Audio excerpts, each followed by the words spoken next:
ng Diyos. Amen. Amen. Palakpakan nga po muna natin ang ating Panginoon. Yan. Hallelujah. God is good. All the time. Yan. All the time. Amen. So napakabuti po ng ating Panginoong Diyos dahil tayo na naman po ay binigyan ng pagkakataon na tayo ay nandito, mga kapatid, upang makinig ng kanyang mga salita. Privilege to, mga kapatid. Di ba? Marami po mga tao hindi na umaakot, hindi na gumising. Di ba? Sa kanilang pagkakahimlay. Natulog, hindi na gumising. Pero tayo, mapalad tayo dahil tayo ay ginising ng ating Panginoon Diyos. So, dapat lamang po tayong magalak sa presensya ng ating Panginoon. At bago po tayo mag-start, tayo po ay dudulog sa ating Panginoon. Sama-sama po tayo manalangin. Aming Panginoong Jesus, aming Diyos na banal, Panginoon, purihin ka at luwalhatiin ka, Panginoon, sa iyong kaharian. Lord, narito po ang inyong lingkod. Panginoon, ako po ang magbabahagi ng inyong banal na salita ngayong umagang ito. Panginoon, gamitin mo po ako, Lord, for your glory, Panginoon. Use me mightily, Panginoon. Provide niyo po sa akin ng mga mensahe niyo, O Lord, kung anong po gusto niyo sabihin, Panginoon, sa aking mga kapatid ngayong umagang ito, Lord. Lord, kayo na po ang bahala. May your will be done. Alam po namin na if it's your will, if it will be victorious, Panginoon. Lord Jesus, maraming salamat po muli. Binabalik ko lahat ng kapurihan. Tanging sa ilang, aming nag-iisang Diyos at Panginoon Jesus. Amen. Honor God for who He is. Honor. Sa atin, ano ba yung honor? Honor, pagbibigay ng parangal. Pagrespeto. Lahat na po ng aspeto, yan po yung pinakamataas na word na pwede natin ibigay in regards sa pagbibigay ng halaga, pagbibigay ng importansya, is honoring. Kaya nga po sa mga school, kapag tayo ay naging magaling sa klase, anong binibigay? Honor. Ang mga sundalo, mga kapatid, pag sila ay lumaban sa labanan at sila ay nanalo, meron silang Medal of Honor. Diba? Ngayon, mapag-aaralan natin, mga kapatid, kung paano natin i-honor ang ating Diyos, not just because sa mga dahilan na kung ano man, but because of who He is. Kung dahil sino siya, ano siya, ano nga ba talaga? Diba? Pag-aaralan natin yan, mga kapatid. So lahat po tayo, siguro alam na natin yung Psalms 23, no? The Lord is my shepherd, I shall not want. Napakaganda po ng chapter na yan sa Psalms, mga kapatid. Dahil dito tinutukoy ni David yung kanyang longing sa Diyos, yung kanyang need sa ating Diyos, na hindi niya kaya kung wala siyang shepherd. Alam nila itong kwento na to. So meron pong isang event, tapos meron pong i-invite na isang orator. Orator po is isang tao na magaling magsalita. Tapos ang kanyang binigkas, ang kanyang inorate, which is yung Psalms 23. So napakaganda po ng delivery. Maayos yung pagbigkas, walang mali. Tapos napakaganda ng mga intonation, pronunciation, ang galing. So yung mga tao, after niyang mag-recite ng Psalms 23, tayuan. Palakpakan sila, ang galing! Ang galing niya mag-orate ng Psalms 23. Tapos, maya-maya may lumapit na isang matandang lalaki. Nag-share siya ng buhay niya about the goodness of God sa mga naranasan niya sa buhay niya. At nag-recite din siya ng Psalms 23. Unang buka pa lang ng bibig niya, tumahimik na. Habang nire-recite niya ang Psalms 23, yung mga tao, mga kapatid, lumuluhan. Imbis na sila'y magpunig, imbis na sila'y pumalakpak, tahimik sila, lumuluha sila. Alam niyo kung bakit? Tumayo yung orator, sabi niya, ako alam ko yung Psalms 23. Pero itong tao na to, alam niya kung sino ang shepherd ng Psalms 23. Amen. Amen. Amen po ba mga kapatid? So ganun po kasi ang paglago natin sa Diyos. Magkaiba po yung alam natin sa nararanasan natin. Diba? Kasi marami na pong mga Christian ngayon, gusto natin, oo, alam ko tong verse na to. Pero hindi natin sinasabuhay yung essence, yung tinuturo ng Diyos para sa atin. Kasi nonsense po na malaman mo yan kung hindi mo yan nauunawaan. Kasi tayo tinuturuan ng Diyos. Diba? Kasi nasanay tayo eh. Stigma kasi natin bilang mga estudyante before, nagsasaulo lang. Diba? May exam, anong gagawin? Sasauluhin natin itong kasi may fill in the blanks o kaya merong list the following. Mga bata, imbis na aralin, sasauluhin na lang. Ano ang mga continents? Minsan hindi na naaalala pagtanda. Kasi inaral, hindi inintindi. So ganun din po sa ating Panginoon. We know about God, but most important, we experience God. That's why being a Christian is a relationship. Hindi siya religion.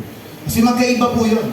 Religion, most likely, tinatake niyan doctrines, aral. Oo, magaling ka sa aral, pero if you do not practice, if you do not value yung mga aral na natututunan mo, isa ka lang batingaw sa harap ng Diyos, nagpatunog-tunog lang. So let's go to our topic.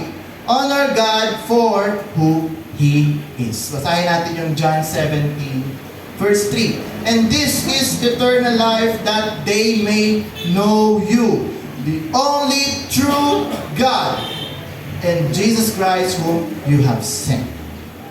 So, dapat po nating malaman ng higit pa kung sino ang nag-iisang Diyos natin, which is ang ating Panginoong Jesus.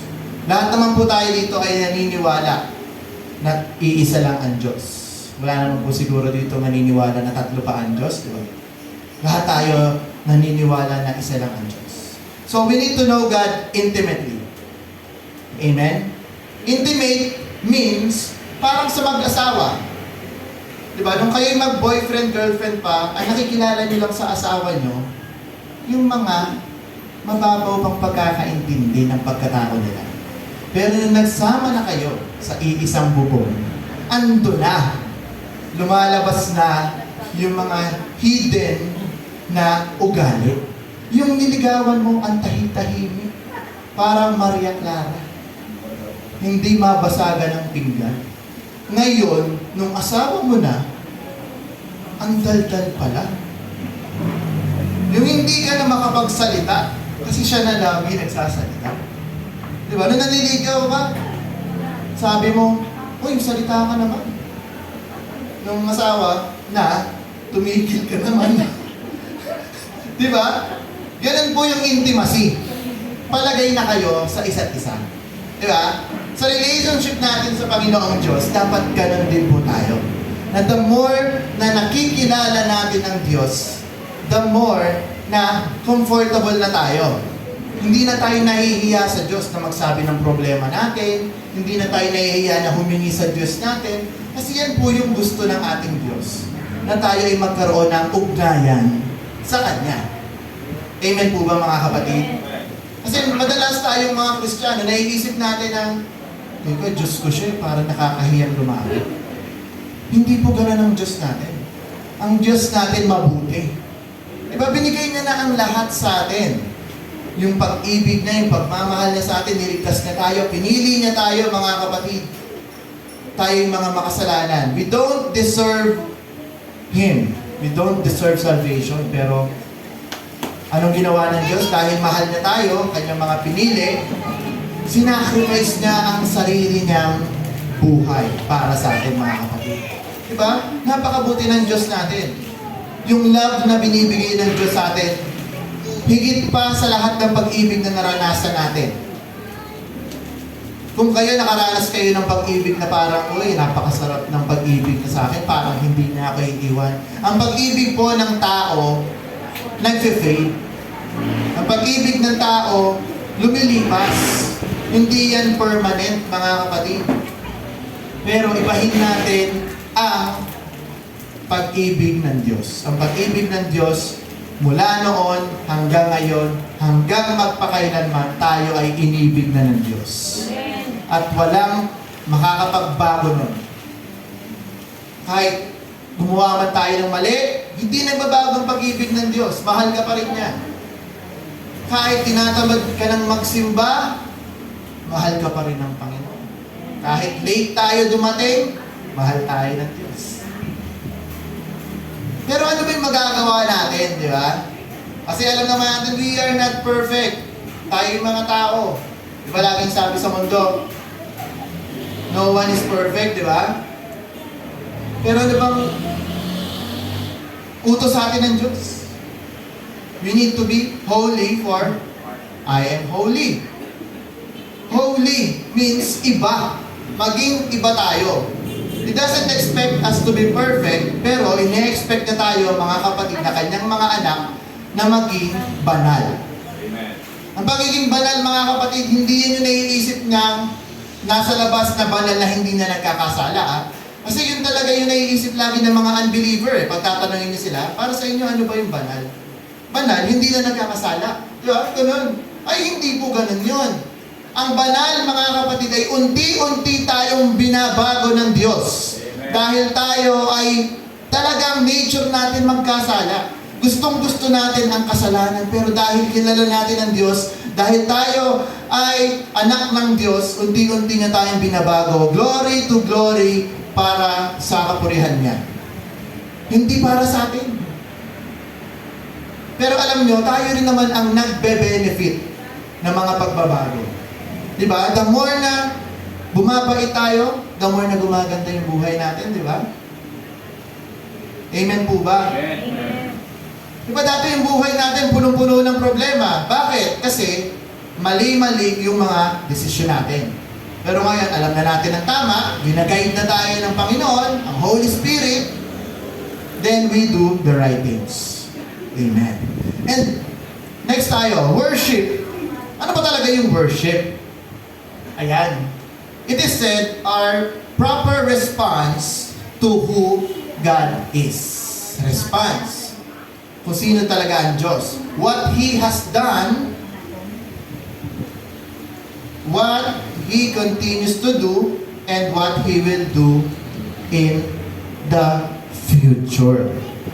So yung worship pala is yung karampatan nating pag-respond. Pagbibigay ng word sa Diyos sa kanyang mga nagawa at sa mga gagawin pa niya. Diba? So, mga kapatid, sobrang worthy ng ating Panginoon purihin. Alam niyo po ba, mga kapatid, na kung ano ang lagi mong tinatangkilik, yon ang Diyos mo? Diba? Matagal na lagi naman namin sinasabi yan ni Pastor. Kung anong tinetreasure mo, yon ang Diyos mo. So, ngayon, mga kapatid, ano ba ang bagay na lagi mo pinagtutuunan ng pansin? Yan ang tanong. Anong bagay ang pinagtutuunan mo ng pansin? Ilang oras tayo, na naman tayo sa cellphone eh. Ilang oras tayo nagbababad sa cellphone? So let's be honest. Hindi ko na po kayo tatanungin isa-isa, pero let's be honest to ourselves. Pasayasat natin sa Panginoon yung mga bagay na yan. Ilang oras tayo nakatunganga lang. Diba? Sa mga may kasintahan, ilang oras kayo mag-chat? Diba? Kapag meron kayong mga, lalo na sa mga kabataan, pag meron kayong mga nililigawan o girlfriend, parang ayaw mo na siyang iwanan, diba? Pag magkasama kayo. Parang, bukas, kita ulit tayo. Tapos, pag naghiwalay, magka-chat-chat pa yan hanggang sa magpuyatan. Diba? Tapos kinabukasan, makikita rin naman. So, sana po ganun tayo sa Panginoon. Amen. Yung pagnanais natin na makausap ang ating Diyos. Lahat naman po tayo dito nagpe-pray. Nagbabasa ng Bible. Yan po yung mga methods natin. Alam niyo po ba yan ay worship din sa Panginoon? Because we're giving Him His word. Hindi natin binabaliwala ang Diyos. Pag tayo nananalangin, we acknowledge Him na siya'y ating Ama. Tayo tumatawag sa Kanya. When we read the Bible, na-acknowledge natin na ito ang Kanyang mga salita, ito ang mga utos ng Diyos, kailangan ko itong sundin. Response. Worship, hindi lang siya yung singing.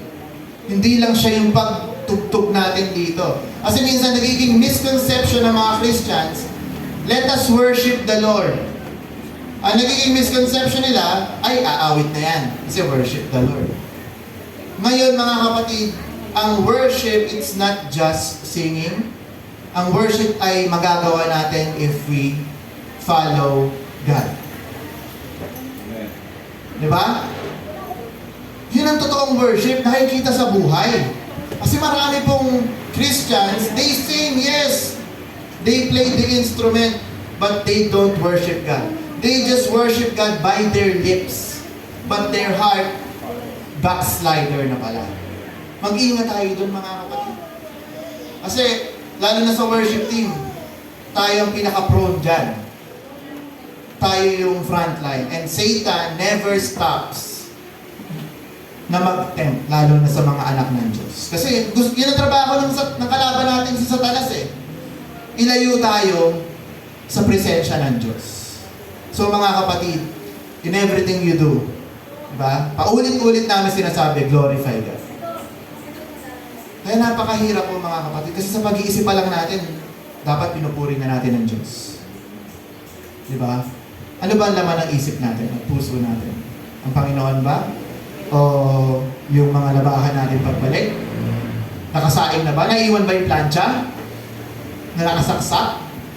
Diba? Ngayon, this is the time that we focus on the Lord. Amen po ba mga kapatid? Ayan. And alam niyo mga kapatid, if we follow God, we enjoy His presence. Masarap pong maglingkod sa Diyos. Hindi po siya mabigat. Diba? The more na naiintindihan natin ng plan sa atin ng Diyos, maintindihan natin na ang sarap palang maglingkod. Diba? Kasi dati naging mindset ko po yan nung medyo bata-bata pa ako, mga kapatid. Dumaan din naman ako sa phase na ganyan, na medyo rebelde, inactive, na dati pa nga mga kapatid, pag sa worship, pag nabisita ako ng ibang church, talagang sinisipat ko yung worship team nila eh. Pag nagkamali, huli, mali. Mali po yun. Kasi sila, nagsisikap silang purihin ng Diyos eh. Tapos ikaw, nandun ka, imbes na i-worship mo ang Diyos, ang ginagawa mo, namumuna ka ng mali. Mali. Wala po sa ayos ang puso. So, ganun po mga kapatid, dapat kung if we really serve God, we enjoy His presence, dapat yung puso natin maayos. Di ba? So, lahat naman po tayo dito mga kapatid nakaranas ng kabutihan ng Diyos. Di ba? When we can testify na tayo ay binigyan ng Diyos ng mga blessings, hindi man material, yung kapayapaan pa lang mga kapatid, pagpasalamat natin yan sa Diyos. So proceed tayo sa topic natin, see God for who He really is. So meron po tayong 4 na points dito. Una, God is just or righteous. Pangalawa, immutable. Hindi po siya nagbabago. Pangatlo, God owns everything. Siya nagmamay-ari ng lahat. And lastly, He is the rewarder. Amen? So, yan po mga kapatid yung ating items na pag-aaralan. So, proceed tayo mga kapatid sa una, God is just. Ano po ba yung just or righteous? So, paliwanag po ng isang pastor, God does not allow things that are not good to happen to us. Yun yung righteousness ng Diyos. So, pawang kabutihan po yung gusto ng Diyos para sa atin. At just, siya po ay talagang makatarungan. Ayaw niya po sa kasamaan. Ayaw niya po nan. He hates sin. So hindi po tayo pwedeng mag-negotiate sa Panginoon na, Lord, okay lang po bang mag-sinunghaling ako, white lies? Hindi po. A sin is a sin. Ang ating Diyos ay makatwiran. Hindi natin siya pwedeng sabihan na, Lord, baka naman. Hindi tayo pwedeng humirit sa Diyos. Tayo mga nilalang lamang ng Diyos, mga kapatid. Lagi natin tatandaan yan. And it is said, God's righteousness means that God always acts in accordance with what is right. And, ito po is Himself the final standard of, isa lang F yan of what is right. Amen. Na ang ating Diyos lamang ang pwedeng magbigay ng standard kung ano po yung tama o mali. Kasi ngayon po mga kapatid, ang dami na pong mga tao na nagsiset ng standard nila sa sarili nila. Alam nyo, lalo na yung mga LGBT na yan, they are setting standards by themselves. Na irespeto daw sila, kesyo ganun sila. Maling-mali mga kapatid. Ang righteousness ng Diyos comes from Him and Him alone. Yun lang po ang standard natin. Ano ba? Divorce bill. Ano ba yung divorce bill na yan? So, ang mga naniniwala lang po sa divorce, mga tawag nila, mahihinang nilalang. Kasi hindi nila naiintindihan yung essence ng marriage. Diba? Ang marriage, kaya nga po payo sa atin ng mga matatanda, bago ka magpakasal, pag-isipan mo ng maraming beses. Kasi yan po ay walang ayawan. Diba? Sabi ng mga matatanda, ang pag-aasawa ay parang kaning mainit na kapag isinubo mo, napasok ka, iluluwa. Hindi po ganun yun, mga kapatid. Kaya, alam po natin, oo, maraming mga abusadong asawa. Maraming mga hindi deserve ng relationship nila. Pero, nandyan na yan. Dinesisyon niya yan eh. Diba? Pinapayuhan kayo, lalo na sa mga Christians. Oh, kung kayo'y mag-aasawa, piliin nyo, kapwa Christian. Eh, makulit. Gusto ko po siya, Lord eh. Dadalhin ko po siya sa inyo. Anong nangyari? Siya ang nadala. Diba? Kasi hindi sumunod sa plan ng Diyos sa buhay nila. Tapos may divorce na. Yes! Sasabihin mo iba, laya na ako ngayon. Makakalaya na rin ako sa iyo. Pero anong una mong sinusuway? Ang Diyos. Kaya na ba ang utos ng Diyos? Wala. Sino man maghihiwalay sa pinagsama ng Diyos. Alam niyo po ba na kapag kayo'y kasal na kayo'y iisa na? Iisang laman na po kayo. Ano yung pag hiniwalay kayo? Anong tawag sa inyo? Manananggal. Hinati. Hindi po kayo magkaibang tao, mga kapatid. Pag kayo kasal na, kayo iisang nilalang. Diba? Ganun po yun, mga kapatid. Kaya masarap pong pag-aralan ang salita ng Diyos. Kasi the more na nakikilala natin ang Diyos, the more na nag-glorify natin ang Diyos. Kasi naiintindihan natin. Kasi ako mga kapatid, aminin ko sa inyo, noon, nakikinig lang ako, babasa lang ako. Pero ngayon, unti-unting nire-reveal sa akin ng Diyos ang mga bagay-bagay. At nagpapasalamat ako sa Diyos. Diba? Hindi ko naman siya hiniling. Pero yung wisdom, kusang dumarating yan mga kapatid. The more we mature, the more God reveals Himself to us, mga kapatid.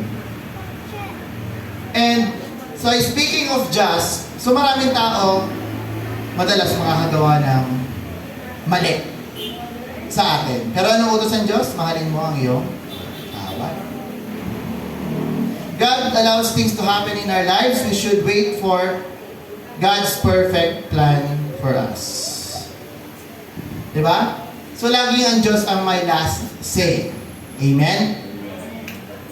And, example, testimony how good is our God.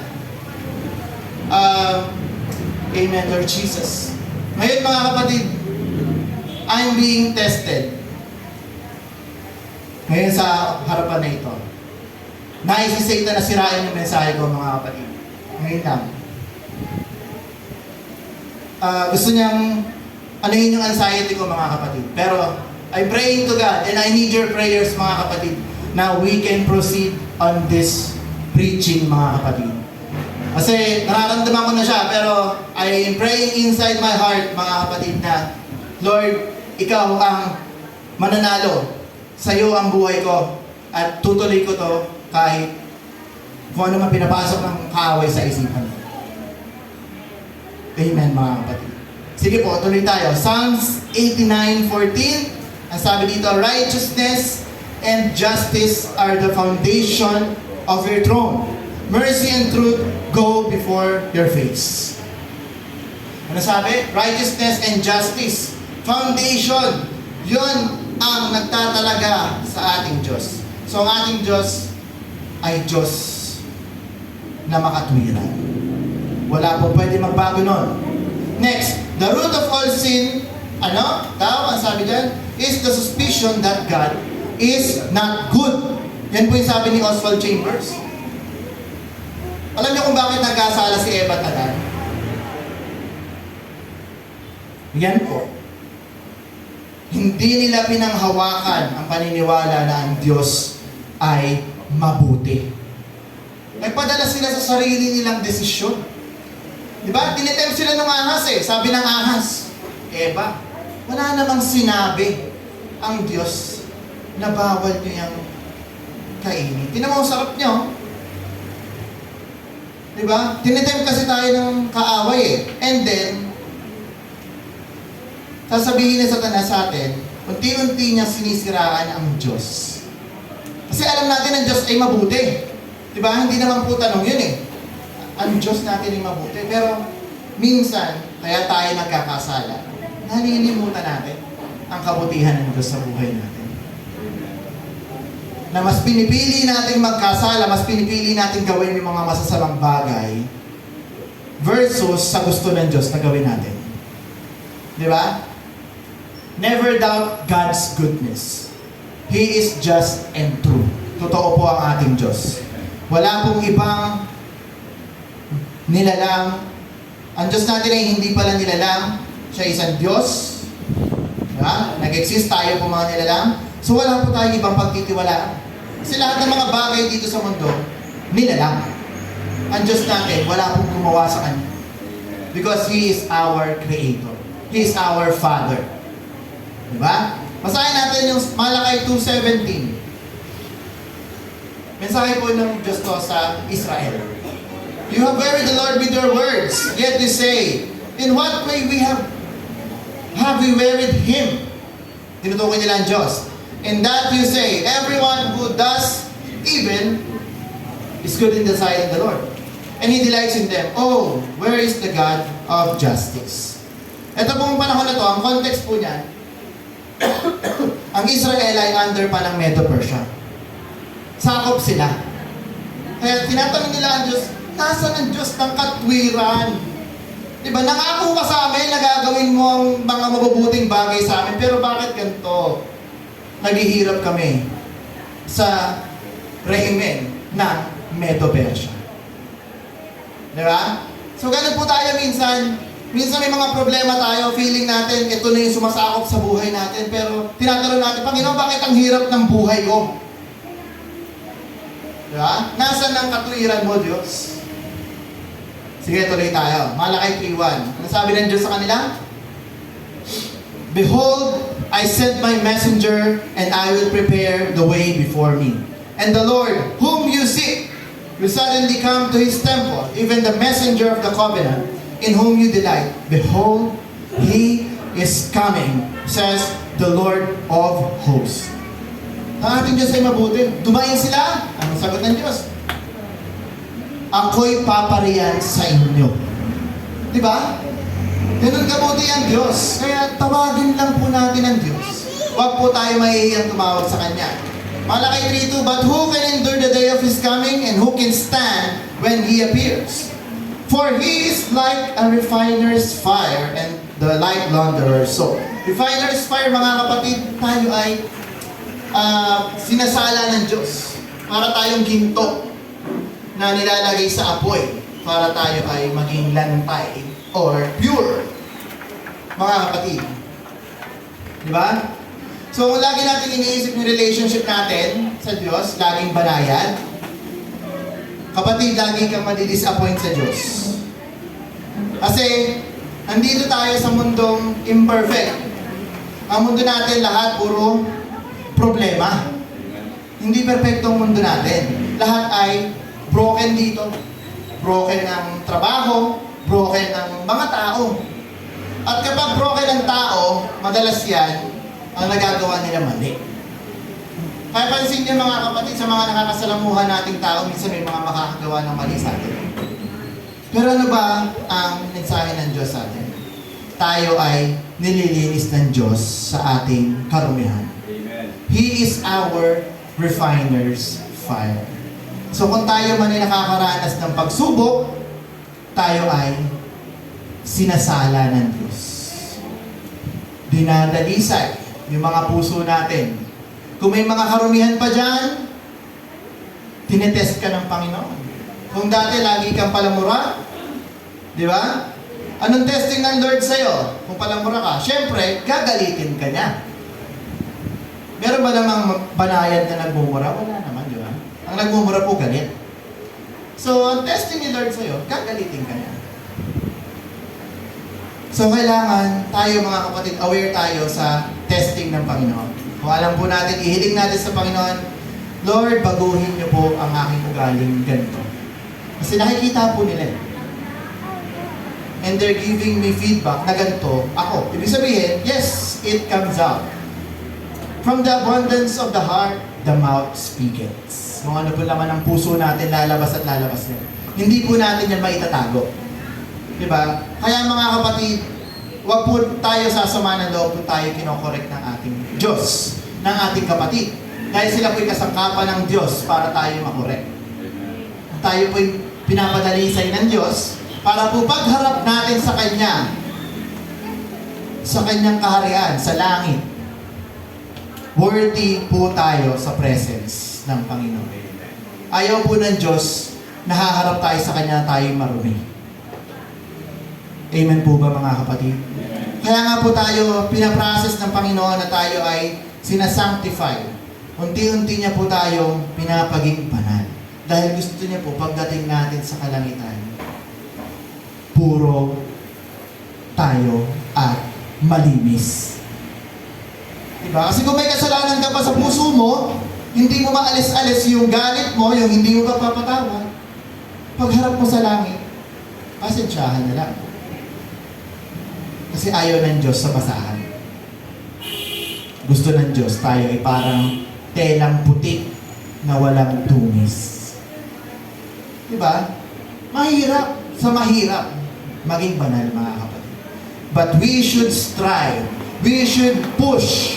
Huwag po tayong titigil. Huwag po tayong mangkikwit. Kung tayo ay na-offend ni kapatid, pag-pray natin siya. Huwag tayong aalis. Kasi sino talo? Tayo tinalaga ng Diyos kung saan tayo nilagay. Pero pag-pray din natin, we'll never know kung saan tayo talaga itinanim. Pero remember, huwag natin pamangunahan ang plano ng Diyos sa buhay natin. Let's always consider God's plan because He refines us. Diba? Ano pangako niya sa mga disciples? Papadala niya ang helper. Sino ang helper? Holy Spirit. Kasi alam ng Diyos, hindi natin kaya sa sarili natin. Kaya katulong natin ang banal na Espiritu. Amen. Amen. Deuteronomy 32:3-4. Sabi, For I proclaim the name of the Lord. Ascribe greatness to our God. He is the rock. His work is perfect. For all His ways are justice. A God of truth and without injustice. Righteous and upright is He.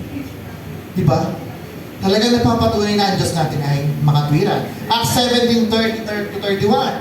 Truly, these times of ignorance, God overlooked, but now commands all men to repent, magsisi at magbago. Because He has appointed a day on which He will judge the world in righteousness. Tayo ay hahatulan batay sa kanyang katwiran, mga kapatid. By the man whom He has ordained, which is Jesus. He has given assurance to this day to all by raising Him from the dead. Ang katunayan po niyan ay nung si Jesus ay nabuhay namang muli. Amen. So dapat lagi tayong ready na iniisip natin na, Lord, baka bumalik ka na ngayon. Di natin alam. Wala po tayong definite time kung kailan babalik ang Panginoon. So dapat lagi tayong handa. Lagi po tayong nag-iisip ng righteousness para sa ating Panginoon. Malakay 3:3.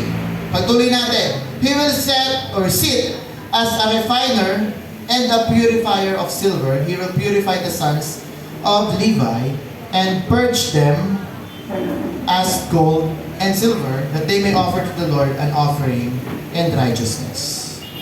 So yun nga po, sinasabi ko kanina, tayo po ay pinapaging banal at dinadalisay ng Diyos. So, nung tayo bago pa lang na Christian, hindi pa po natin alam yung pagbuburi, yung pagisisi, yung mga awit natin, di ba? Like yung I surrender all. Siguro pag inaawit natin yung I surrender all nung bago pa tayo, I surrender all. Pero nung matagal na tayo sa Panginoon, naiintindihan na natin.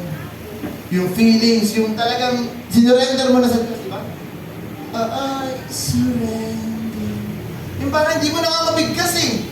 Kasi naiintindihan mo na you need to surrender all to Jesus. Di ba? Yung mga panahon na gusto mo nang sumuko, nandun ang Panginoon natin.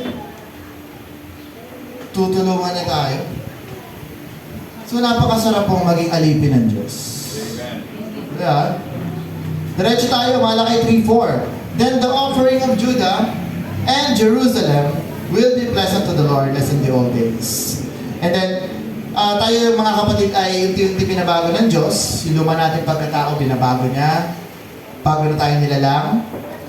Yung bago nating nilalang, bago nating pagkatao, that will serve as our offering to the Lord. Amen. Kasi di ba ang ating Panginoon, ayaw niya ng offering na putyo-putyo.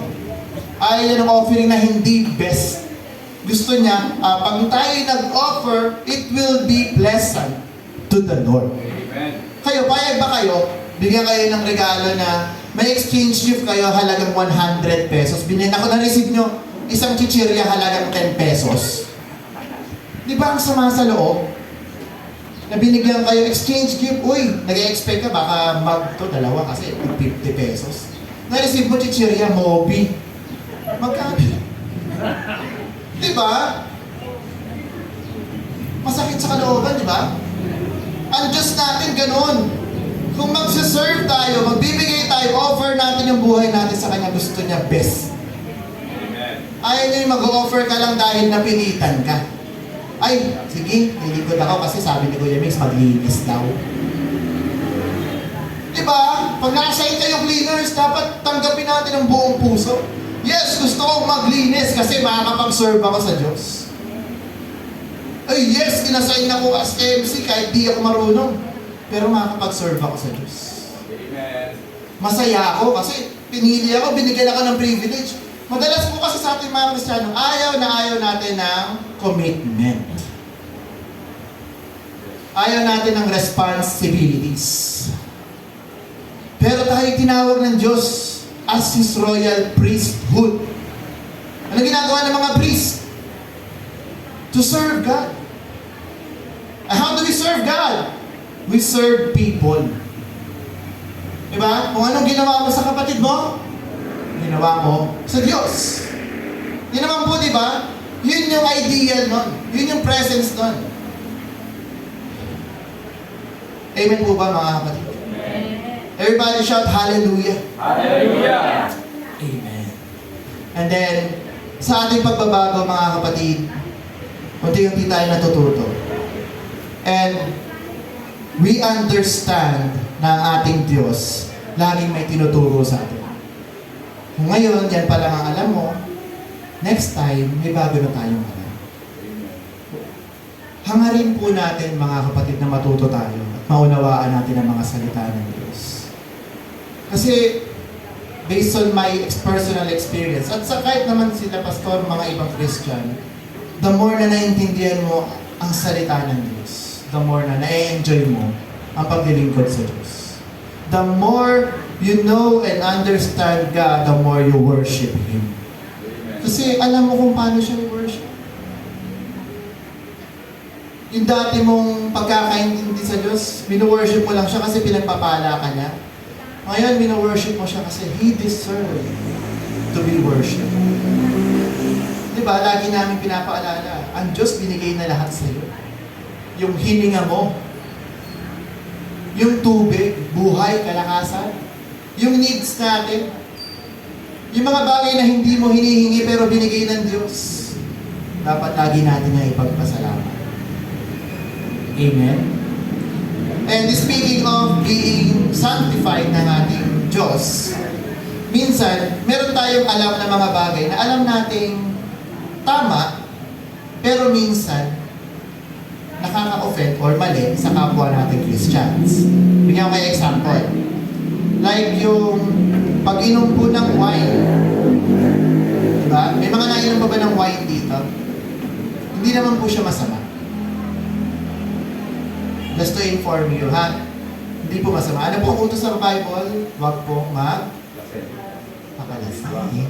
Pero hindi po inutos na huwag uminom ng wine. Kasi sa Israel, primary supplement nila sa pamalit nila sa tubig is wine. Pero by needs yun, ha? By need. Pero syempre tayo mga Kristiyano, naintindihan na natin na syempre bawal ng pangalasin.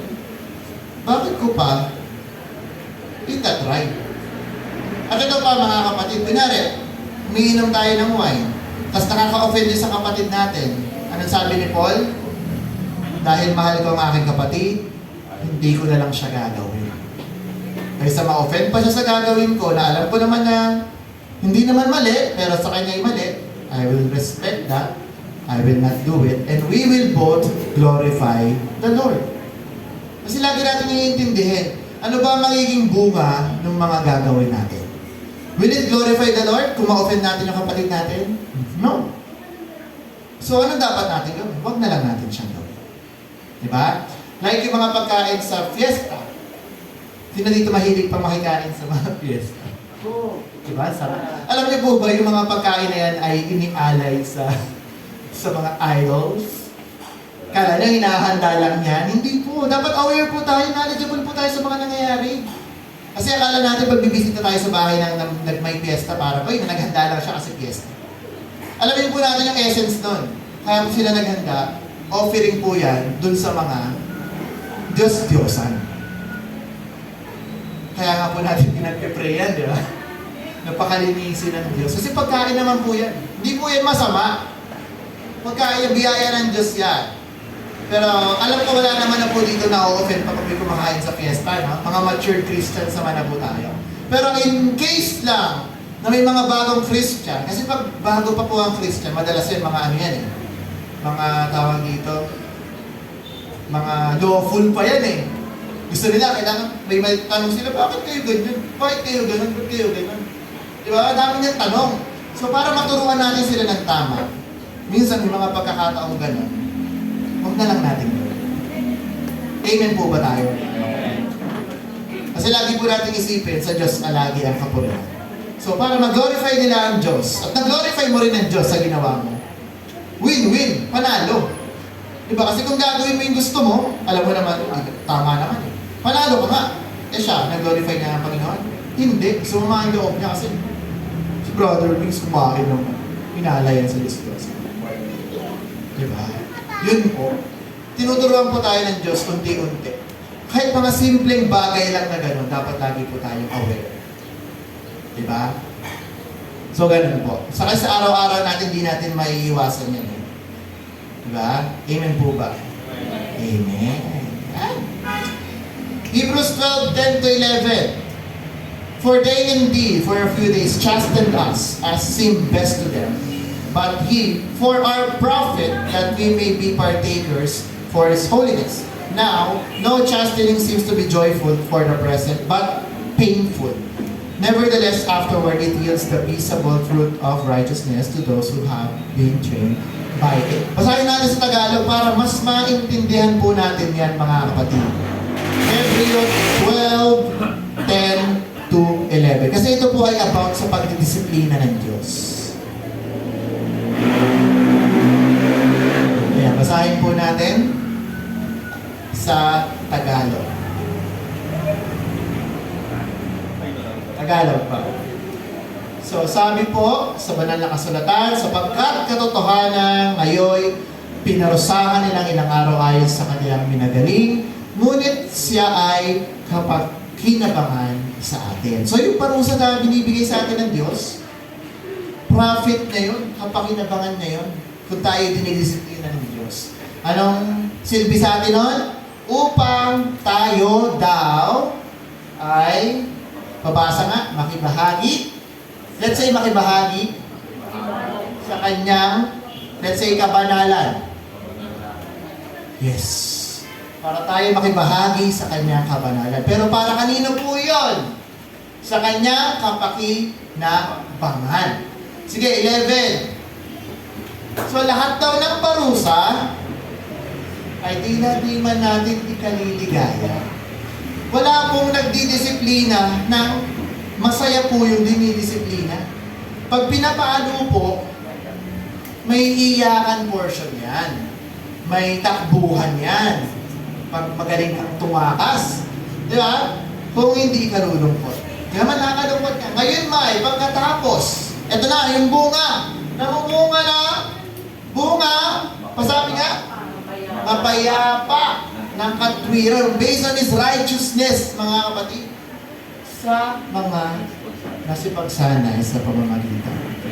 Trained. Kung tayo daw ay trained ng Diyos, tayo'y laging pinapalo ni Lord Jesus, ibig sabihin, hasang-hasa ka na. Diba? Kung ang kahinaan natin ay pagiging magagalitin, dapat unti-unting nababawasan. Kasi sinasanay tayo eh. Kung tayo man ay nag-iisip pa ng masama sa kapwa, diba? We think of lustful things, unti-unti na tayo binabago ng Diyos.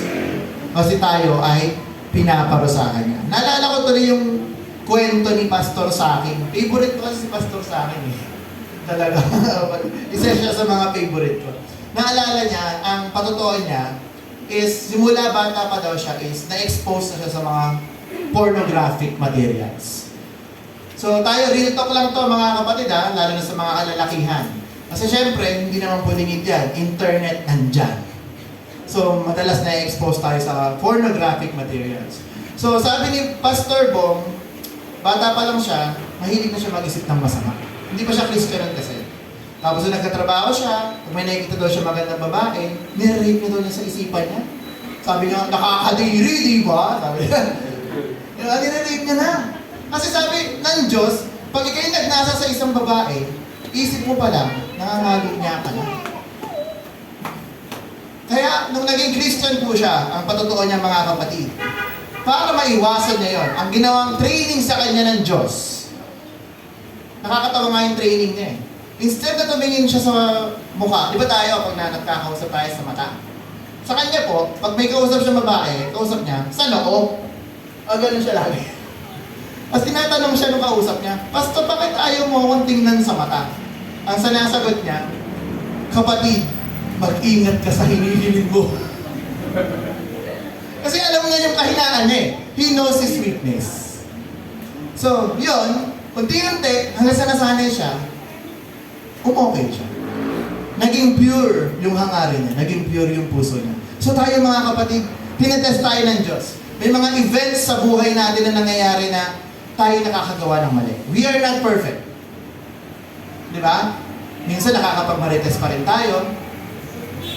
Pero pansin nyo, kapag nahuli yung maritesan nyo, tapos kayo.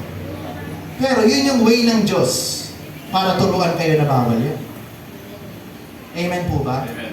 Diba? Minsan nakakagawa tayo ng mali. Minsan, ano ba bang mga best examples? Sa mga bata, mga mahilig dumukot ng pera sa nanay. Gawain ko po yan ng bata ako eh. Nadukot ako sa wallet eh. Piso-piso lang, hindi halata. Hanggang sa, kasi alam niyo yung kasalanan, unti-unti yan nag-e-escalate eh. Alam niyo ba yon? Ang maliit na kasalanan, una, magsisimula yan, parang hibla lang ng buhok. Pero pag tumagal, lunod ka na sa buhok, di ba? Ganun yan eh. Una, dinadukot mo, piso lang. Ay, hindi napansin. Kasusunod, 5 na. Kasi dami niyang barya si nanay eh. Sunod, 10. Tapos magiging ng 20. Tapos sabi mo, oy, parang kulang yung barya. Papel na ang nanakawin ko. Hanggang sa maging 20 na papel, 50. Hanggang sa maging makasanayan na. Normal na. Kaya ang Diyos pinapalo tayo eh. Pak! Diba, pansin nyo? Pag lumalala na yung kasalanan natin, anong ginagawa ng Diyos sa atin? Nahuhuli. Wala naman pong kasalanan na hindi nabubunyag. Lahat ng kasalanan ginagawa natin, maliit man o malaki, maghintay ka lang. Marireveal din yan. So, ngayon, since alam na natin, itigil mo na. Para bago ka pa mapahiya, isuko mo na sa Diyos. Na Lord, ganito. Na-realize ko, Lord, sa pamamagitan ng salita mo, mali pala yung ginagawa ko. Hindi ko naihintayin, Lord, yung palo mo. Ako na ang susuko sa'yo. Di ba, parang pulis lang yan eh. Panginoon natin parang pulis, di ba? Kriminal ka. Nahuli ka. O, sumuko ka na. Bigyan. Sabi ng Diyos. So, pag Christian tayo, syempre, susuko tayo sa Panginoon. Di ba? Ang mga makasalanan, hinuhuli na ng Diyos, anong gagawin nila? Tatakas, tatakbo. So kapag tinatakbuhan natin yung will ng Diyos sa buhay natin, baka hindi ka niya anak. Di ba? Kasi baka criminal ka. Sunod niya.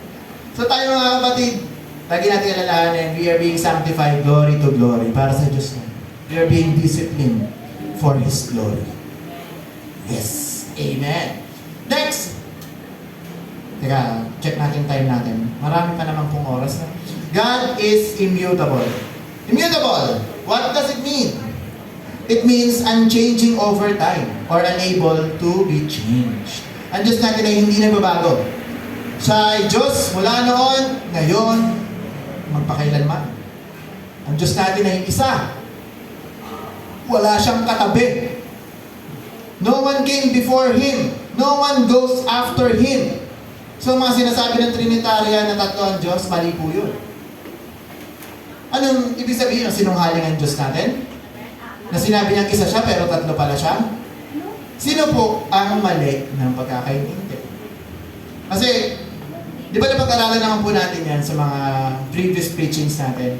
Trinity came from the early church. Yan po ay naging, ano na lang, parang itawag na sa term na yun eh. Parang ano na lang nila. Tawag doon? Hindi naman translation eh. Parang ano nila? Interpretation nila sa pagkakabasa nila ng gospel at ng mga sulat ni Pablo. Kasi sa Old Testament, sobrang linaw. Walang tanong. No question. God is one God. Pero sabi nga ng Panginoong Jesus, I came to divide. Di ba pansin nyo, nung dumating si Jesus, ang dami ng paniniwalang dumating eh. Pero plano niya po yun. Para yung mga anak niya, sasalain niya.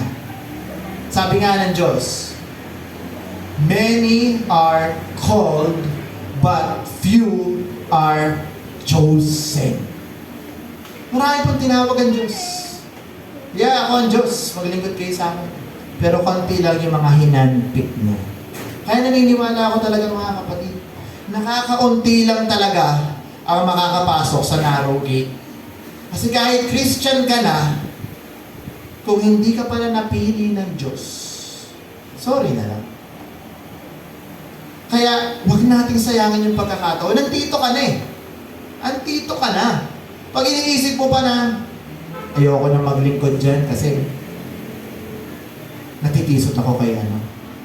Ayoko maglingkod dyan kasi ang higpit nila pastor, ang higpit nila Kuya Mix. Huwag po tayong tumingin sa kapatid natin. Tumingin tayo sa Diyos. Focus lang tayo. Focus lang. Diba? Lagi naman natin example yung sa baso na pinaikot siya sa buong church. Walang nahulog kasi nag-focus siya sa baso.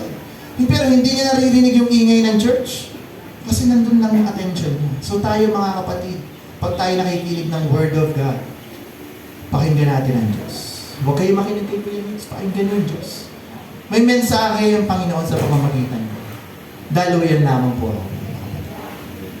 Diba? Basahin natin. Malakay 3:5. And I will come near you for judgment. I will be a swift witness against sorcerers, against adulterers, against perjurers, against those who exploit wage earners and widows and orphans, and against those who turn away an alien. Alien is foreigner. Because they do not fear me. Sa 6, for I am the Lord. I do not change. Di po nagbabago ang Diyos. Therefore, you are not consumed, O sons of Jacob. Alam niyo po ba ang Diyos natin ay, aside from being a refiner's fire, He is also consuming fire.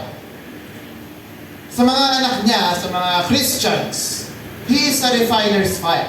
Tayo ay pinapadalisay ng Diyos. Tayo sinusunog para yung pagkarumihan natin ay tinatanggal niya, pinupurify niya tayo, para tayong distilled water na sa water station. Di ba? Galing tayo sa tubig na marumi, unti-unti tayo nililinis, paglabas natin, purified water na tayo. Pero, ang Diyos din ay consuming fire. Ang consuming fire, ibig sabihin, wawasakin niya ang mga makasalanan. Ang hindi niya anak. Consuming, unti-unting mawawala. Alam niyo po ba pag nagsunog kayo ng papel, di ba? Wala namang natitira eh. Ako. Hinahangin. So, ganun po ang parusa niya sa mga makasalanan. Di ba? Kaya nga ang mga makasalanan ay pupunta sa impyerno. Kasi He is the consuming fire. Amen po ba? Amen. Amen. So, God is immutable. Hindi po nagbabago ang pag-ibig ng Diyos sa atin. Sabi ko nga kanina, ang pag-ibig ng Diyos sa atin ay constant. Magkamali ka man, mawala ka man. Di ba? Naalala ko, may mga Christians na nawala pero nakabalik. Purihin natin ang Diyos sa mga taong ginamit niya para tayo nakabalik. Di ba? Napakabuti ng Diyos kasi alam natin ang pag-ibig ng Diyos hindi nagbabago. Tumalikod ka na, naghihintay lang siya sa'yo. Alalahanin natin ang prodigal son. Diba? Prodigal son, sobrang sama niya. Pasaway. Diba? Pero anong ginawa ng kanyang ama? Naghintay lang sa kanya. Na siya'y makabalik. At kung siya'y bumalik, anong ginawa ng kanyang ama?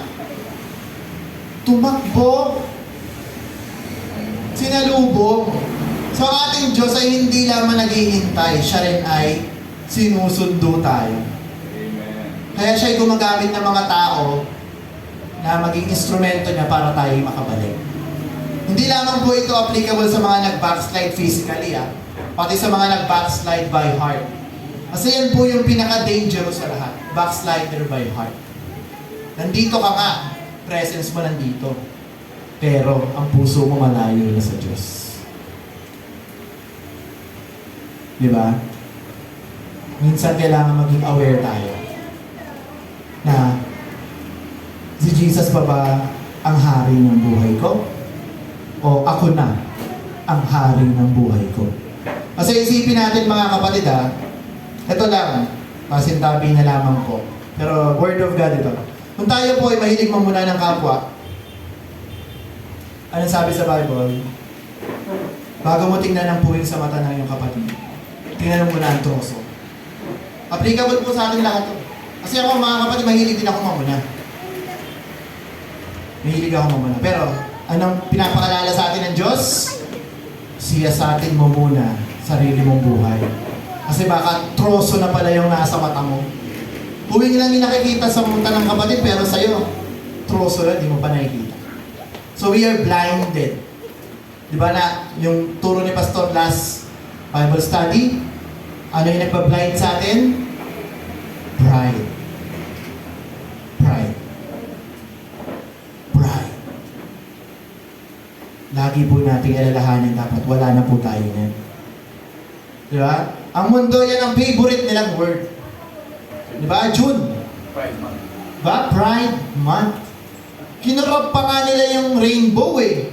Alam niyo mga kapatid, ang rainbow ay isang magandang symbol. Symbol yon na binigay kay Noah after ng gunawin ng mundo. Yun ang agreement ng Diyos sa tao na hindi niya nagugunawin ang mundo sa pamamagitan ng tubig. Pero anong warning ng Diyos? Apoy na ang gugunaw sa atin.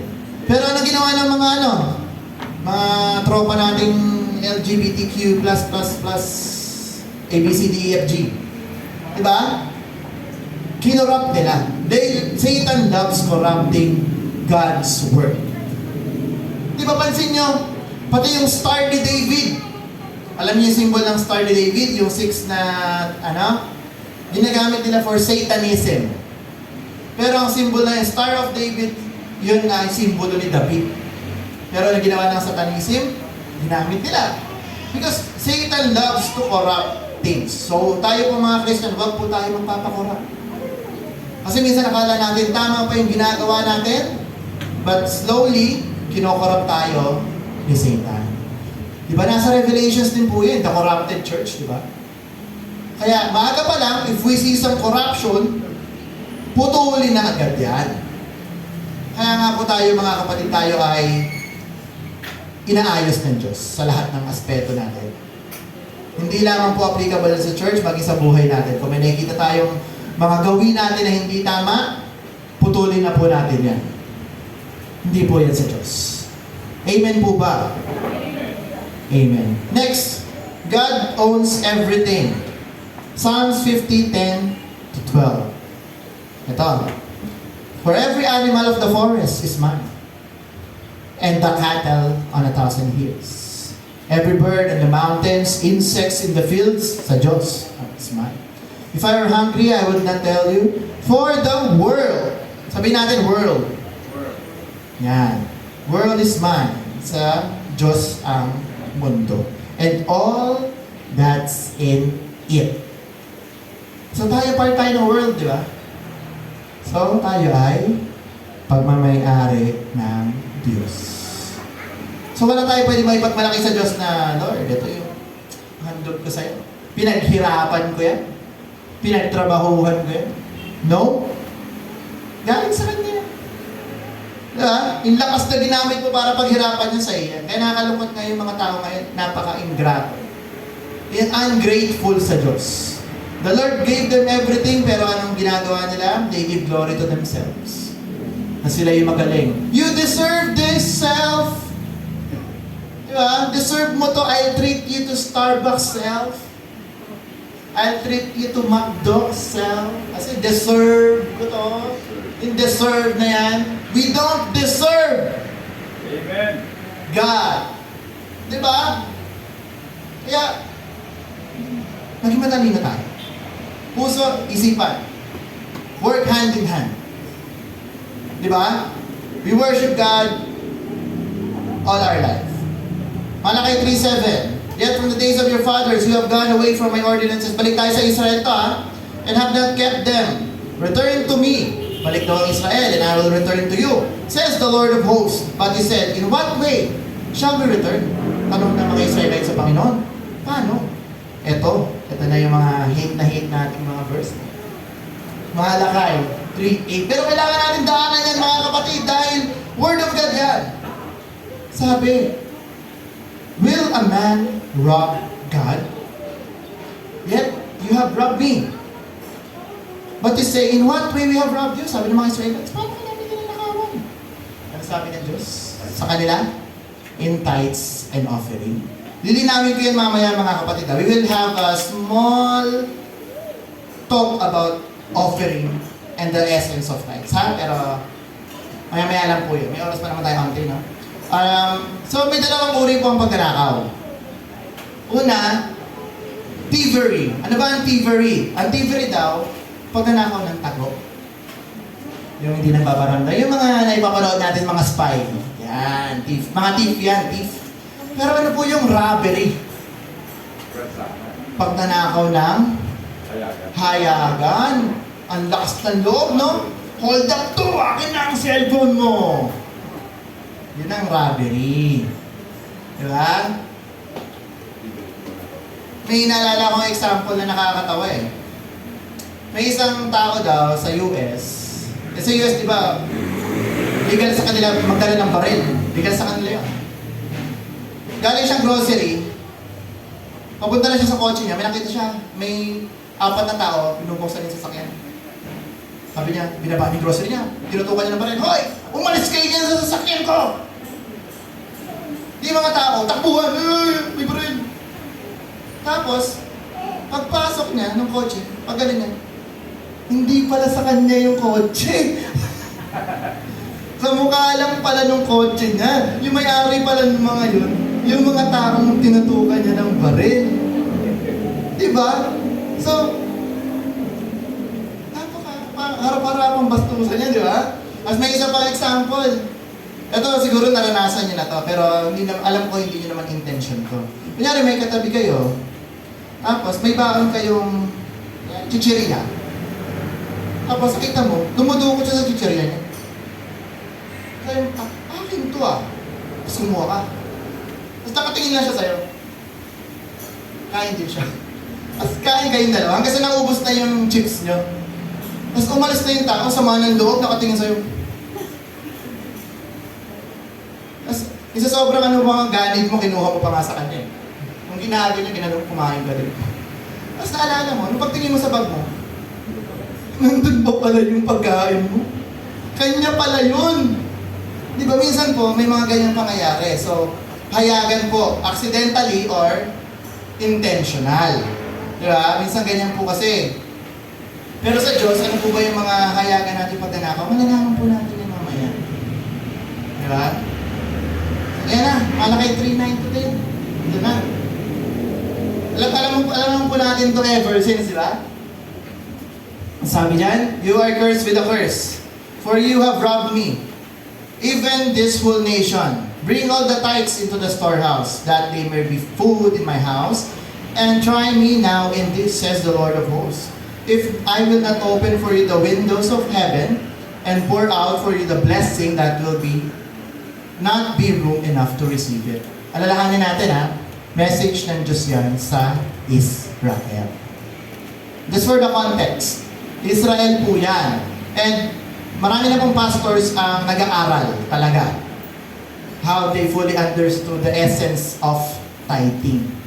So, pasok tayo. Medyo basta, okay lang ba kayo mag-extend ako ng mga 15 minutes? Okay lang. Okay naman na, natututo naman tayo. Diba? So, tithing, ano ba ang tithes? Paliwanag muna natin. Leviticus 27:3, a tithe of everything from the land, whether grain from the soil or fruit from the trees, belongs to the Lord. It is holy to the Lord. So lahat po ng ani, grain man yan, fruits, belongs to the Lord. It is holy to the Lord. So, hindi lang siya sa pera applicable. Ang Israel po maraming sinusunod na tithing yan. Mayroon tithing sa pera, may tithing na grain offering nila, meron din tithes for the poor. Marami po silang klase. Kasi kung susundin po natin ang tithing legally, lawfully, based sa Mosaic Covenant, papatak po na hindi lang siya 10%. Naniwala kayo. Parang nasa 20+% po dapat ang tithes. Kung talagang legal ha. Kasi yun po yung pinaliwanag sa akin ng previous teacher ko, na yung tithing talaga, isa siya sa doctrine na misunderstood mostly ng mga churches. Pero pag-aaralan natin saglit, Pero hopefully, bigay sa atin ng Diyos ang wisdom na maintindihan po natin na ano pa talaga ang essence nito. So, Jesus came not to abolish, but to fulfill the law. Diba? Gampanin niya yung batas na binigay niya. Kasi siya lang yung makakasunod dun nang walang bahid ng kamalian. Ang tanong, babalikan din natin ito mamaya, are we required to tithes? Sagot po dyan, no. Malalaman natin mamaya. But, can we give tithes? Yes. Kasi ang meaning po ng tithes, the tenth of your earnings. Wala po siyang meaning beyond it. Di ba? Tithes nga tenth. Pwede ka magbigay ng 20% if you want. It's between you and the Lord. Ang tinuturo kasi ng Diyos sa Israel ng time na yan, marami siya tinuturo sa Israel kasi pasaway ang Israel Tinuturuan niya Israel na sumandig lang sa Kanya. Tinuturuan niya Israel na maging giver sila. Tinuturuan niya Israel na huwag mag-alala sa needs nila. Dahil kung ibabalik nila yung tent, babalik din ng Diyos sa storehouse. Di ba nasabi, balik mo na ang ating bro sa tent? Di ba? Do not test me If I will, bubuksan ng dunga, walang langit. Di ba? Ang ganda na nga ng bigay niya sa Israel. Bubuksan ko doon. Punong-puno yung storehouse niyo. Magbigay lang kayo sa akin. Ibalik niyo lang sa akin. Kasi ang Israel po ay napaka-pasaway na lahi. Hindi po sila masunurin. So balik tayo. God sees our heart. He seeks the intention of your heart. Di ba? The church cannot force you to give money. Wala pong persahan dito, kaya pansin nyo, bihira po natin itakil tong tithing or offering kasi we want you to learn kung ano po ba ang essence ng pagbibigay. Hindi po essence ng pagtitithes. Kasi yun ang tinuturo ng Diyos Kaya po nagkaroon ng tithes kasi tinuturuan ng Israel kung paano magbigay. Magbalik sa Diyos. Kasi lahat po ng bigay ng Diyos ay Kanya. Di ba? Anong hinihiling sa atin ng Diyos? Na ibalik sa Old Testament, 10% lang. Pero sa New Testament, wala na pong binanggit ang ating Diyos, ang ating Panginoong Jesus. Di ba? Sabi sa 2 Corinthians 9:7, each of you should give what you have decided in your heart to give. Not reluctantly or under compulsion, hindi siya compulsory na ibigay, for God loves a cheerful giver. Amen. Kaya ako mga kapatid, against ako sa mga churches na nagbibigay ng amount kung magkano ibibigay mo. Mali po yun. Bakit? Diyos pa sila? Alam nila ang sahod mo? No! Giving is between you and the Lord. Hindi po yan compulsory. Pero alalahanin mo, pag tayo nagbibigay sa Diyos, siya rin ay magbibigay sa atin. Amen. Yun po, as we learn the Word of God, as we dig deeper the Word of God, maintindihan natin na para pala sa akin to. Benefit ko pala to. Diba? Ang Diyos natin hindi niya kailangan ng pera. Mayaman siya Yung apakan niya sa langit, gold. Diamonds yung mga bahay. Baka nga wala naman siguro bahay doon. Spiritual world kasi doon. Pero nandun naman sa Bible, di ba? Salamin ang aapakan, ginto. Di ba? Yung ginto, pinakamahal na element yan dito sa Pilipinas. Hindi sa buong mundo. Bukod sa diamond, ha? So, para sa mga pera na yun. Kaya sa pagbibigay natin, mga kapatid, let's be wise. Amen. Let the Holy Spirit lead you. Alam niyo, yung pagbibigay nga natin, hindi lang yan applicable sa church. Alam niyo? Pwede kayo magbigay sa mga kapatid nyo na nangangailangan. Amen. Yun ay pagbibigay sa Diyos. Amen. Diba? Kunyari may kapatid kayo, wala nang masaing. Bigyan niya ng pambili ng bigas. Naalala ko tuloy si Pastor Rico Galde. Naalala ko yung mga kwento niya na may mga kapatiran sa Noveleta, mga walang-wala na talaga. Diba? Alam mo yun? Diba expected sa pastor sila yung kumukuha ng offering? Binibigay na. Kasi that's the essence of giving. And giving is the essence. It comes from love. Amen. Bunga po siya ng pag-ibig.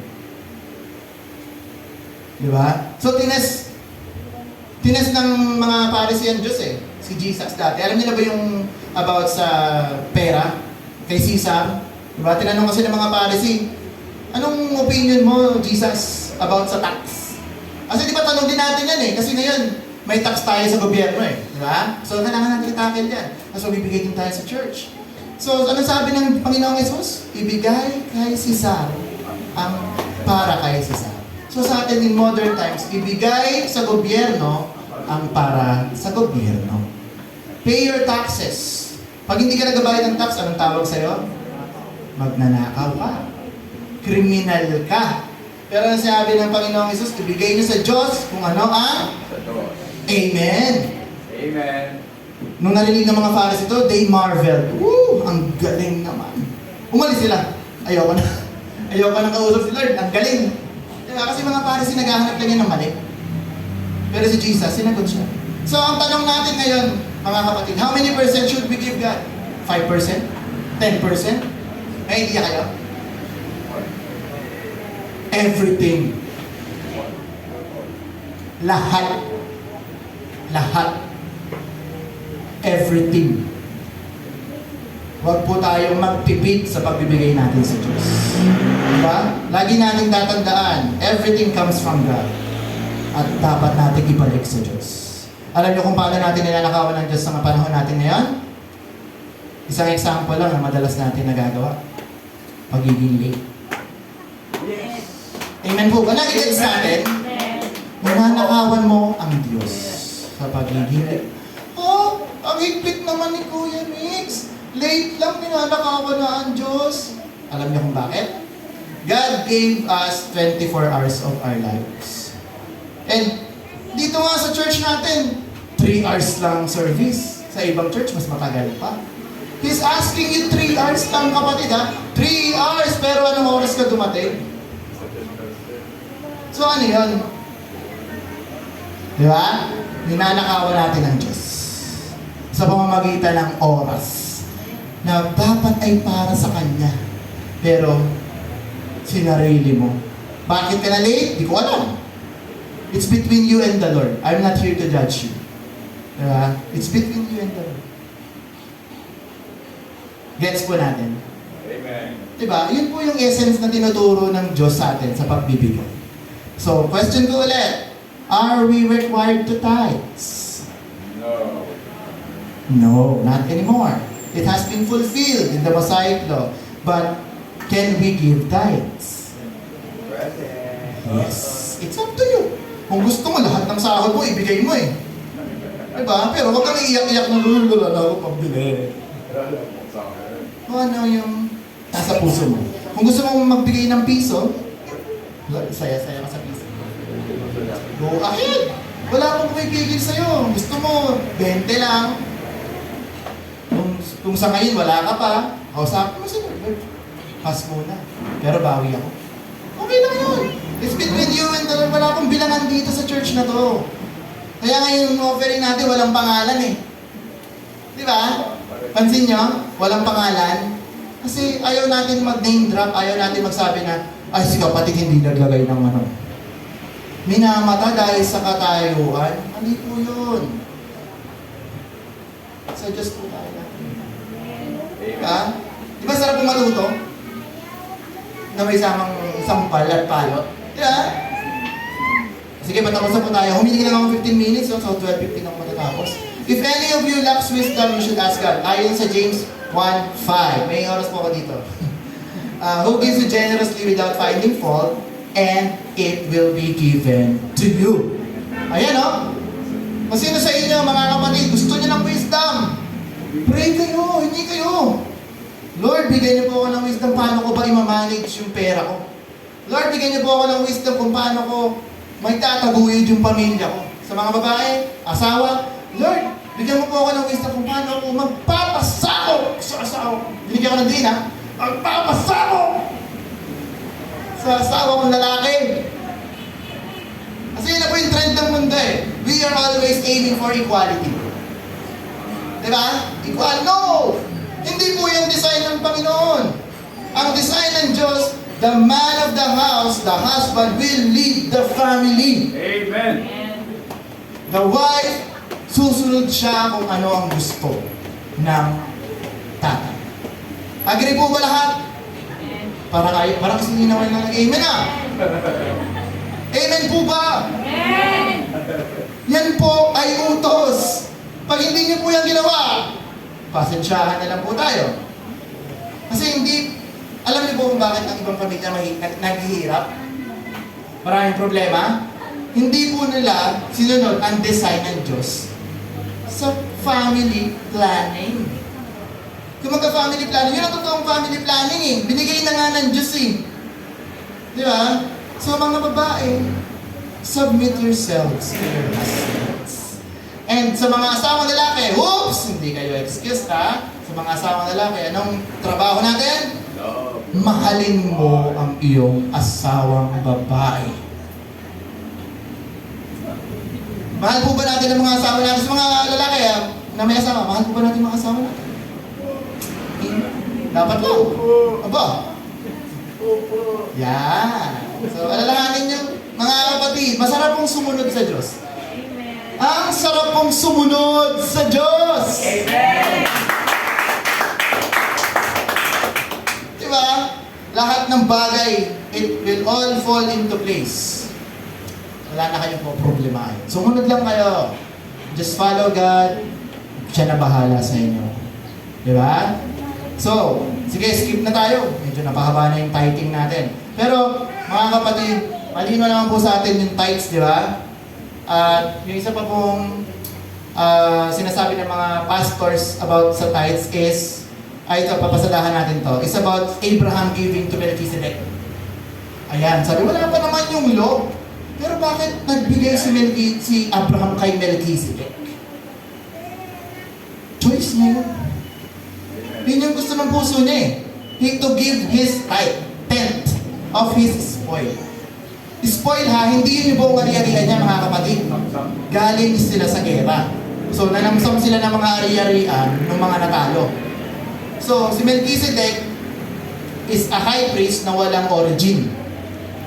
Wala siyang genealogy. Hindi po alam kung sino magulang niya. Pero sa interpretation po ng mga scholars is siya si Jesus. Noon pa man nandun si Jesus. Siya si Melchizedek.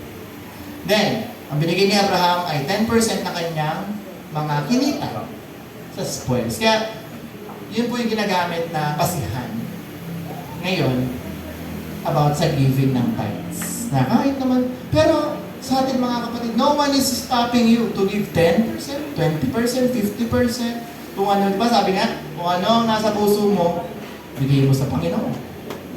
It's a matter of the heart. It's not a matter of kung gaano makalaki yung pera natin o kung gaano. Di ba? Pero naiintindihan natin na hindi lang pera yan ha. Yung offering natin, it's not just financial. Buhay natin, oras natin, panahon natin. Dapat sa Panginoon Diyos natin. Alalahanin nyo, ganda pa nga ng early church eh.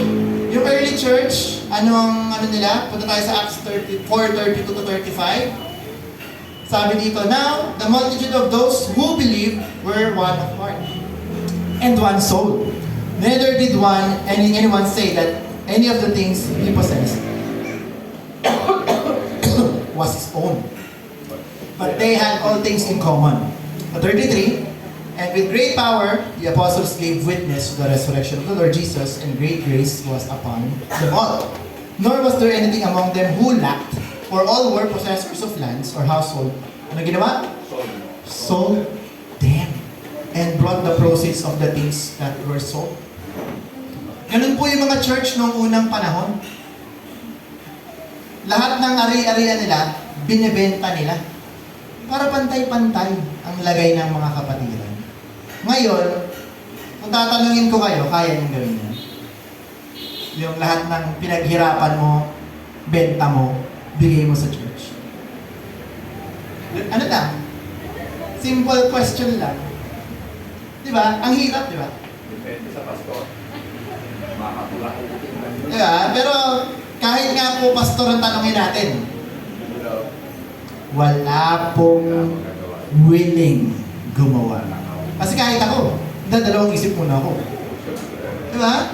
Kaya nga po hindi yan ang naging standard sa pagbibigay. Pero kung tutuusin, anong binigay nila? 100%. They gave it all to Jesus. So tayo, nire-require lang tayo of a certain percentage. Diba? Nasa iyo na yun. Walang sapilitan. Kung anong gusto mo ibigay, go ahead. Bigay natin sa Diyos kung anong nararapat sa Kanya.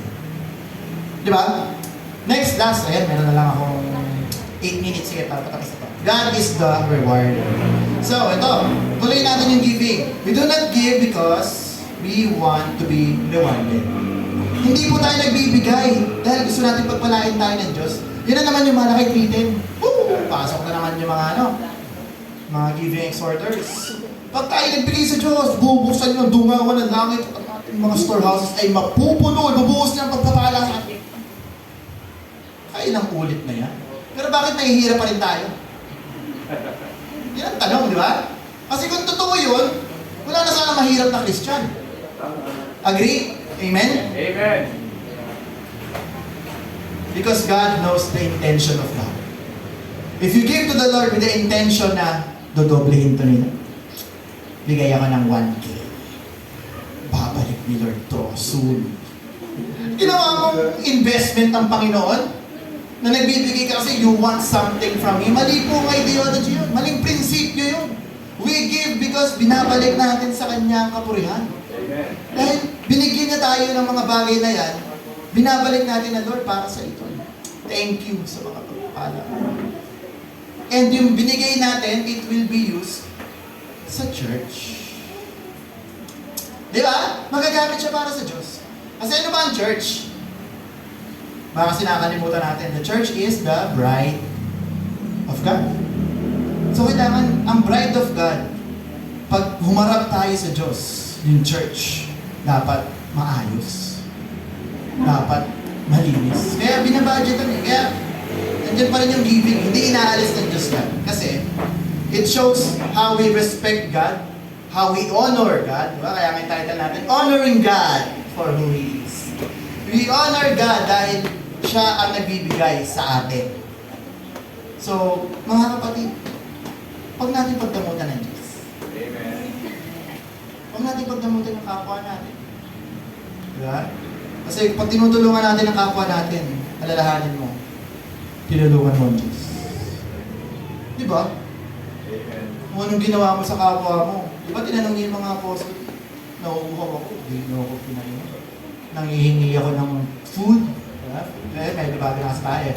Hindi niyo ako pinakain. Sabi nila, hindi naman namin kayo nakita nauuhaw ko, nagutom, Lord. Kung anong ginagawa niya sa kapwa mo, ginagawa niya sa Panginoon. So kung lagi mong inaaway yung kapwa mo, sino inaaway mo? Kung may galit ka pa sa kapatid mo, sino? Kinakagalitan mo.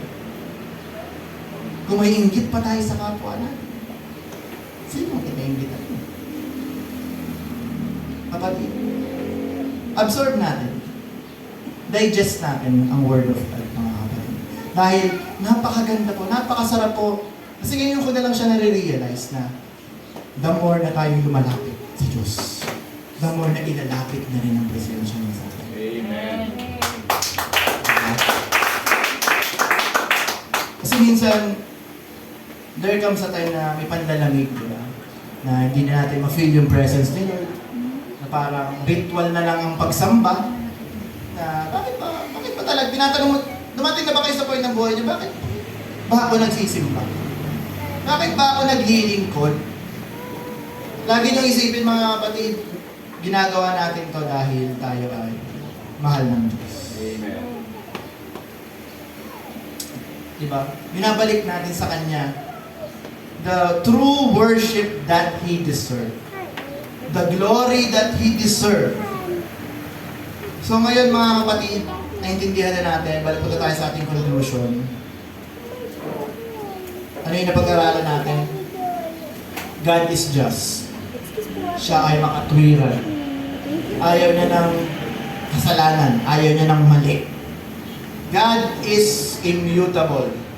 Hindi siya nagbabago. He is the same yesterday, today, and forever. Kung anong revelation niya sa'yo, hindi yan magbabago. Ang nagbabago is we know Him more and more.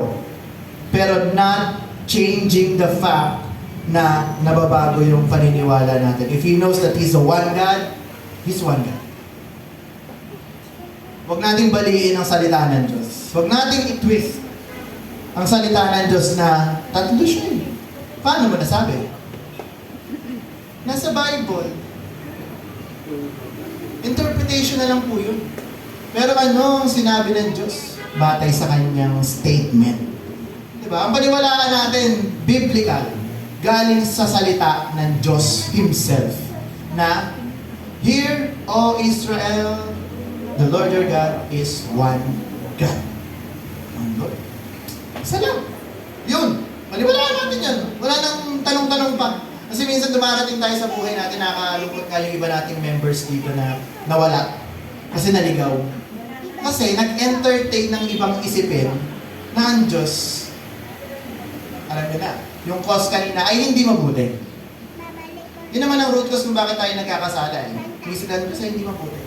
Madalas nagpapalit ng mga relihiyon ng mga tao dahil they found something not good sa church because they didn't focus sa Diyos. Itong church, tayo ay pinili ng Diyos, tinawag, kasi di pa rin natin sure. Diba? So lagi natin hangarin na, Lord, piliin mo naman ako. Sama mo ko. Diba? Kasi wala po sa tao, we can never be sure sa ending ng story natin. Do you agree, church? Na sige, active ka ngayon. But in the end, you'll fail. Ano sabi sa Bible? Many will knock on heaven's door. Ano sabi nila? Lord! Lord! Papasukin mo po ako dyan sa langit.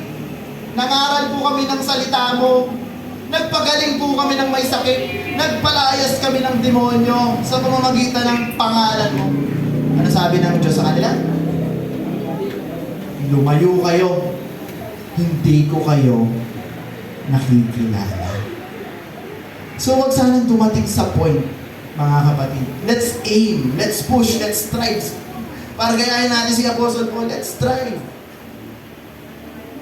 to know God deeper. Diba? To honor Him in all our ways. The honor that He deserves. The worship, the glory, the praise. Hindi lang sa pag-awit, hindi lang sa pag-aaral natin, hindi lang sa pagkinig natin ng preaching. Ang true worship is how you live your life to God. Amen. Kung paano mo isabuhay ang buhay na pinagkaloob sa'yo. Kasi itong buhay natin hindi atin. Ito'y binigay ng Diyos, pagkakataon, pribilehiyo, gift. Gamitin natin sa ayos. Amen po ba mga kapatid? And on final note, sakto 12:15, to God be the glory always. Tayo po'y tumayo mga kapatid. Amen. Sa ating pong pagtayo, let's aim mga kapatid. Ang Diyos, nangungusap siya ngayong umagang ito mga kapatid. Na we still have room. Meron tayong mga bagay na kailangan nating isuko sa Diyos. Na kailangan nating ibigay. And we need to honor God for not because of what He has done, not because sa mga nare-receive nating mga bagay, bagkus purihin natin ang Diyos dahil siya ay Diyos. Amen. Amen. Hallelujah. So, bukas po ang ating altar mga kapatid to glorify the Lord, to through our prayers. Let's show our humility. Pakita natin paano tayo magpuri sa Diyos. Pakita natin how we love Him. Hallelujah. Yes, Lord. Jesus. Kumilos ka, Panginoon.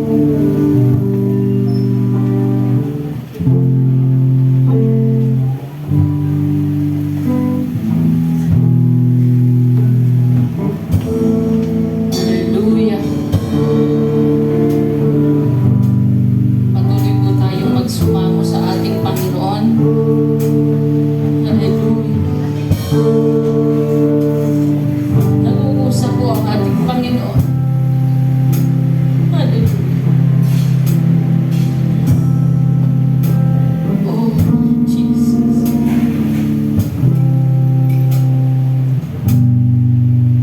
Hallelujah. Palikod po natin ang sinasabi niyo sa Malakay 2, verse 2. Kung hindi ninyo papakinggan at isa sa puso